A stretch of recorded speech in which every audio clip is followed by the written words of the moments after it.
వైఎస్ఆర్సీపీ మాజీ ఎమ్మెల్యే జోగి రమేష్ పెద్ద కుమారుడు రాజీవ్కు తెలంగాణకు చెందిన మేఘనను 2025 సంవత్సరం మే నెలలో ఘనంగా వివాహం జరిగింది. ఈ వేడుకకు మాజీ ముఖ్యమంత్రి వైఎస్ జగన్మోహన్ రెడ్డితో పాటు పలువురు ప్రముఖులు, పార్టీ కార్యకర్తలు మరియు అభిమానులు పాల్గొన్నారు.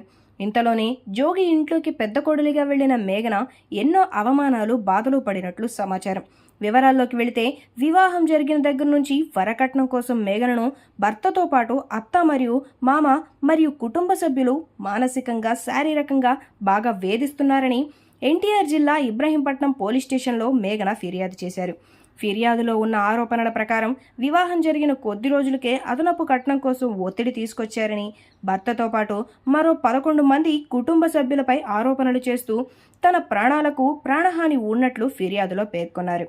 ఫిర్యాదు ఆధారంగా భారతీయ న్యాయ సంహితలోని గృహహింస, క్రూరత్వం, మోసం సంబంధిత పలు సెక్షన్లను మరియు కట్న నిషేధ చట్టంలోని సెక్షన్ 3(4) కింద కూడా పోలీసులు కేసు నమోదు చేసినట్లు సమాచారం. ప్రస్తుతం పోలీసులు విచారణ కొనసాగిస్తున్నారు. మేఘన చేసిన ఆరోపణలకు ఇప్పటి నుంచి కోర్టు నుంచి ఎటువంటి తీర్పు వెలువడలేదు.